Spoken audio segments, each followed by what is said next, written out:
Today I'm going to show you how to take a part from Inventor and get it ready for 3D print. So this is a fulcrum I've been working on for one of the first class levers, and what I'm going to do now is save it so that it's an STL file. So here's how we do that. First we go up to File and we go down to Save As, but we don't click it, we actually click this arrow and go over to Save Copy As. Truthfully, it shouldn't make a difference. If you hover your mouse here, this menu should eventually pop up. So we click Save Copy As, and then we give it a file name. So I'm going to call this Fulcrum, and it really does help if you put one member of the group in there for a title. Make sure you find the right folder for yourself.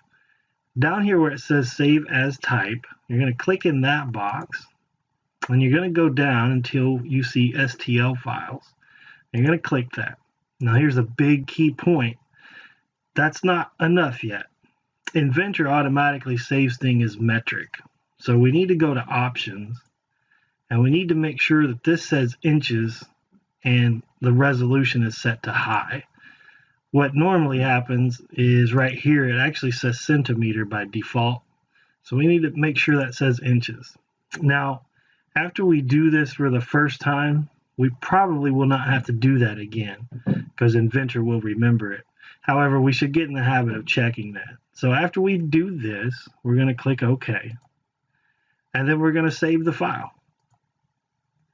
And your next step is to just take out your email program, attach that STL to the email, and then send it to me.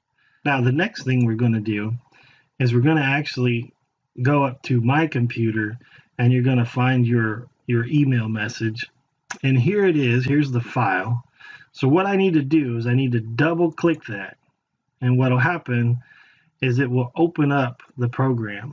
You got to really watch that double click because sometimes it'll try to preview it here. If it does that, just double click it again, and then it'll ask you if you want to open or save it. I'm going to go ahead and open it, of course. The first question is a little bit tricky, but what it tells us is that we drew the part in inches, but because the 3D printing world is really in millimeters or the metric system in general, we need to convert this over. So the answer to this question we need to choose is yes. So I'll go ahead and click yes, and it imports the file. Now by using my left mouse button, I can rotate this around any which way I want to get a better view. Now what I would do next is I would pick the right printer.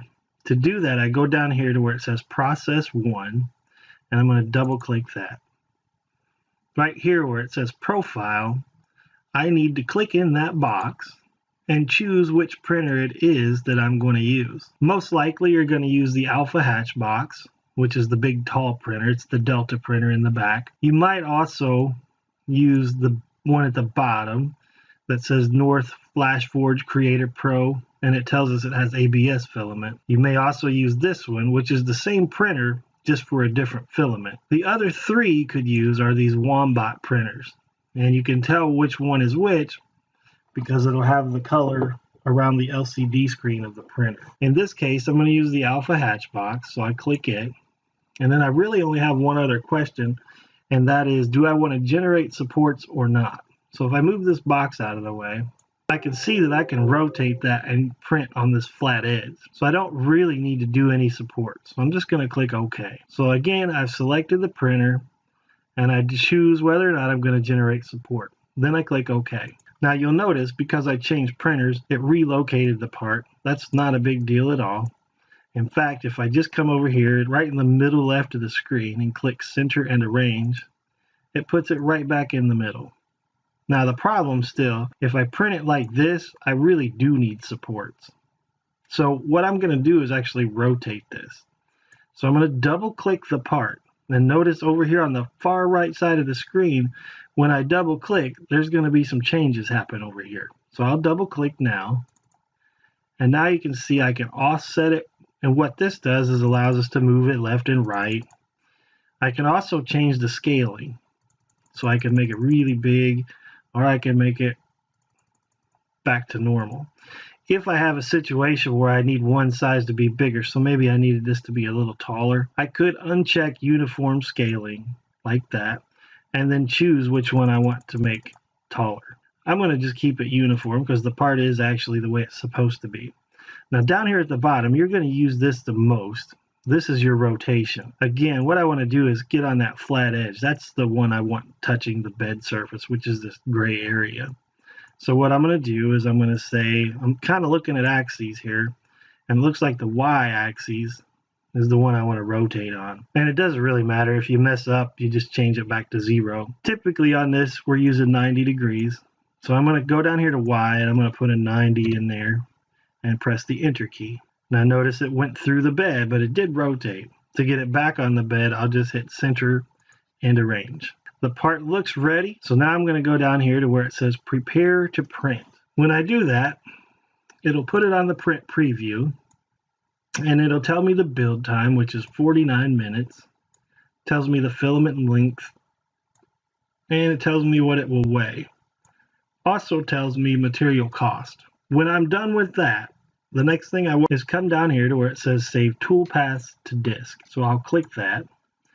And really what I want to do is just save it. You can see my SD card is already in there. And that is something really I should do at the beginning of the process. I need to go back to the back room, find out which printer I want to use, and take the SD card from it and go ahead and put it in the computer. For file name, I want to be really careful here. Fulcrum is fine.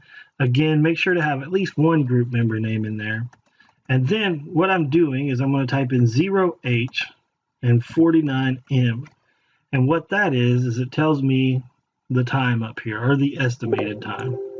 Once I do that, then I go ahead and hit save. I put the time in there just because I may want to print it again, but may not need to go through all this. Maybe for some reason the part broke, or maybe I just want a duplicate of the part. So I don't really need to do all this again. I can just print the part straight from the printer. That's why I put the time on there, so I know about how long it's going to take. After that, I hit save. And then from there, after it says down here, Toolpath successfully exported, and depending on the part, it could take a couple of minutes to do it. This is a pretty small part, so it went through really, really fast. After I've saved it, I'm done with this program. So what I'll do next is I'll take the disk from the computer now, I'll eject it from the computer, and I'll take it to the printer.